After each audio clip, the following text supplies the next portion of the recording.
մեծարգո վարչապետ, հարցը ուղղում եմ ձեզ։ Անցած տարի գարնանը, երբ մենք հայտարարեցինք Ադրբեջանի հետ, որ բանակցությունները ավարտված են, այդ դրվագից հետո եւ հատկապես օգոստոսի 8-ից հետո, երբ մեր ընդդիմադիրներին հարց էր տրվում, թե իրենք ինչով են բացատրում այն, որ մեր սահմանին չկան կրակոցներ, ինչ որ պահից նաև եւ դրանից էլ ավելի վաղ նաև չկան զոհեր, որ Ադրբեջանի խոսույթը մեծ փոփոխություններ է կրում եւ ինչ որ պահից թե դուք, թե Ադրբեջանի նախագահը նույն նախադասություններով եք նկարագրում իրավիճակը Հարավային Կովկասում, այն է օրինակ, որ մենք սովորում ենք ապրել խաղաղության պայմաններում։ Մեր ընդդիմադիրների հակադարձումը այն էր, որ այդ ամենը նախընտրական է։ Հիմա ընտրությունները տեղի են ունեցել եւ արդեն 10 օր է այդ ամենը նաեւ հետընտրական է։ Եվ իմ հարցը հետեւյալն է, թեև փոքրինչ ռետորական է այս հարցը, արդյոք կարելի է մտածել, որ Հայաստանն ու Ադրբեջանը փաստորեն ի հեճուկս մեր ընդդիմության եւ ի հեճուկս երաշխավորների կարող է 1000-ամյակ պահպանեն խաղաղությունը Հարավային Կովկասում։ Ինչու եմ այսպես ասում, որովհետև այդ նախընտրական փուլում մեր ընդդիմադիրները նաև ասում են, որ մենք առանց երաշխավորների ըստ էության կորած ենք Հարավային Կովկասում։ Էլի 10 օր է անցել եւ ոչ մի բան տեղի չի ունեցել։ Սրանի պատասխան խորհրդարանի խոսնակը ասել էր, որ Հայաստանն ու Ադրբեջանն են միմյանց խաղաղության երաշխավորը եւ ընդդիմադիրները այս նախադասության միայն մի հատվածը մեջ բերելով էլի փորձում էին այդտեղ խոցելիություն գտնել։ Այնինչ ես կարծում եմ, որ սա այն մեծ ռազմավարական գործարքի մաս է կազմում, որի մասին նաեւ խոսել եք դուք։ Հետևաբար ուզում եմ ձեզ խնդրել արտահայտել ձեր դիրքորոշումը սրա նկատմամբ եւ նաեւ Հայաստան-Ադրբեջան խաղաղության գործընթացի հաջորդ քայլերի շուրջ ինչ է ուրվագծվում։ Շնորհակալ եմ։ Հարցին կպատասխանի Հայաստանի Հանրապետության վարչապետ Նիկոլ Փաշինյանը, համեցեք պարոն վարչապետ։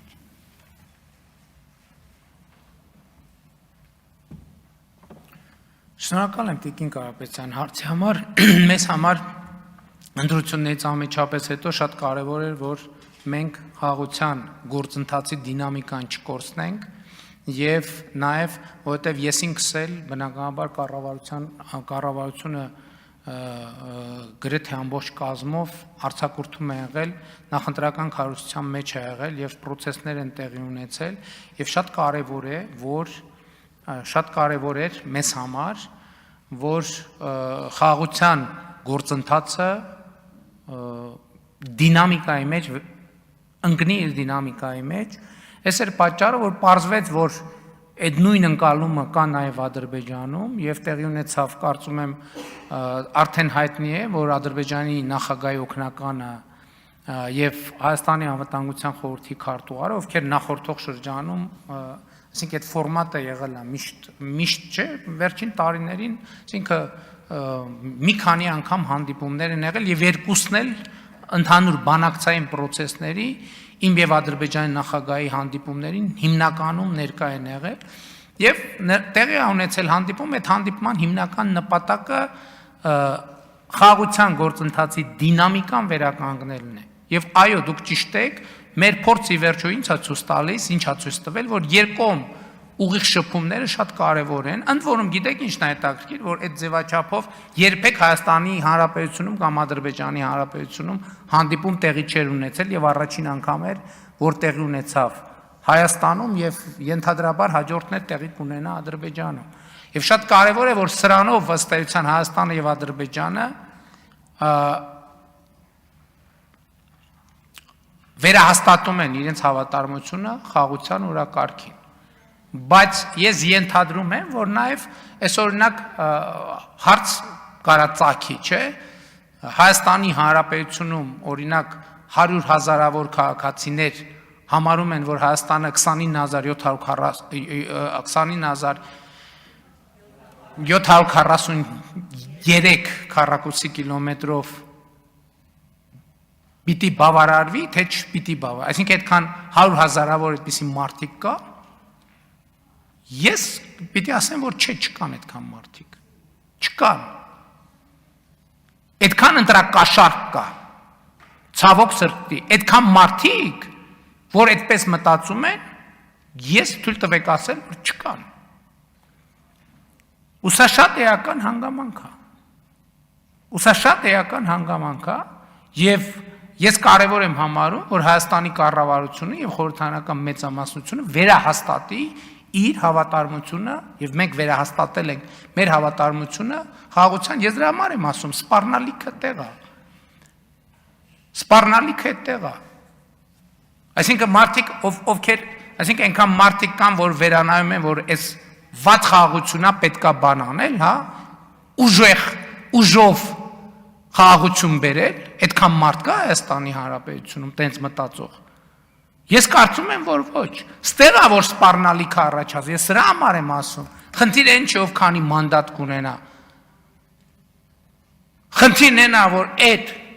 թվերը արտահայտում են Հայաստանի տրամադրություններ, չեն արտահայտում, որովհետև այդ մարդիկ ասում են, բանը, ասում են ընտրությունները կեղծվել են։ Ոնց ընտրությունները կեղծվել են ու այս դատարկա այս տեղերը։ Տենց բան դուք պատկերացնում եք, ընտրությունները կեղծել են եւ դատարկա այս տեղերը, եւ հանրապետության խորհրդարանում այդ հարցը չի քննարկվում։ Ընտրությունները տեղ են բան, եւ ասենք բանին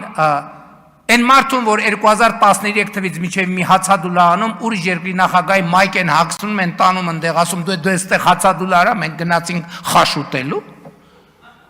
Ընտրությունները կեղծվել են եւ հանրապետության հրապարակները դատարկեն, այդ ում ձայնն է կեղծվել։ Ում ձայնն է կեղծվել եւ ոնց տենց բան հնարավոր է։ Ում ձայնն է կեղծվել, որ հիմի տանը հազար ներողություն, ես խոսում եմ լիդերների մասին։ Ձեր հետևորդների ձայնը կեղծվել, դուք տանը վերընկած եք։ Քաբաբ եք ուտում։ Հա, ու բանը, ձայները կեղծված են հաջորդ օրը օդանավակայանում եք հայտնվում։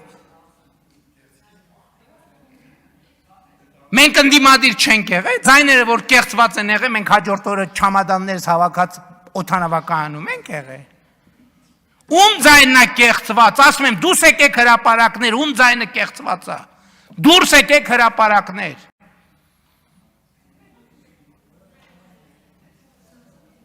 Դուրս չեք գա, որովհետև գիտեք, որ այդ դեպքում դուրս կգան հրապարակներ նրանք, ում ձայնը դուք կեղծել եք ձեր ընտրակաշառքներով։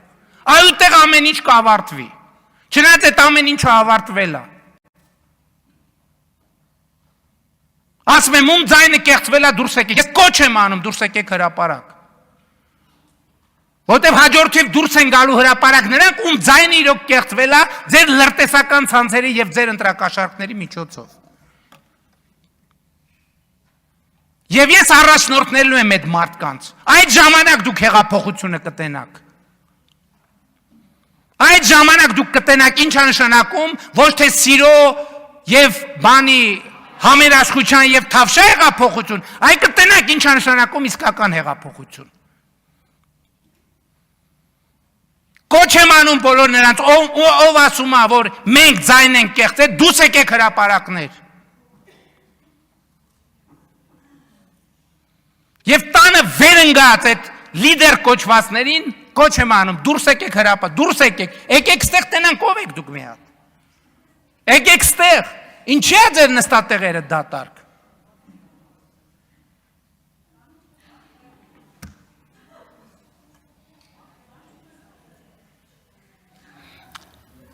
Ինչի է ձեր դրած դրոշները անտեր։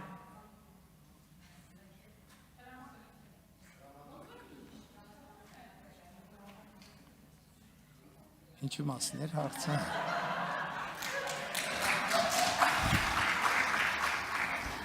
Տիկին արձագանք։ Ես մի հավելում անեմ եւ պարոն վարչապետ, եթե ասելիք ունեք ավելացրեք։ Իհարկե, եթե իրենց թիկունքի հետևում աջակցություն զգային, հիմա գալու էին այստեղ մեծ աղմուկ բարձրացնեին, բայց այս աթոռների դատարկությունը ինքնին իհարկե խնդիր է, բայց Էլ ավելի մեծ խնդիր է, որ այս աթոռները դատարկ չեն եղել եւ այստեղ մենք զանազան գորգորոցներ լսել ենք Հայաստանի համար ամենամութ օրերին, երբ Հայաստանի վրա կար դրսից հարձակում։ Այդ օրերին այս աթոռները դատարկ չէին։ Կային մարդիկ, ովքեր այդ դրսի հարձակմանը զուգահեռ ներսից հարձակումը ապահովում էին։ Այդ ներկայության հանդեպ է նաեւ, որ այսօրվա դատարկությունը այդքան աչք զարնող է, թե այս մարդիկ երբ են հայտնվում եւ երբ են կորչում։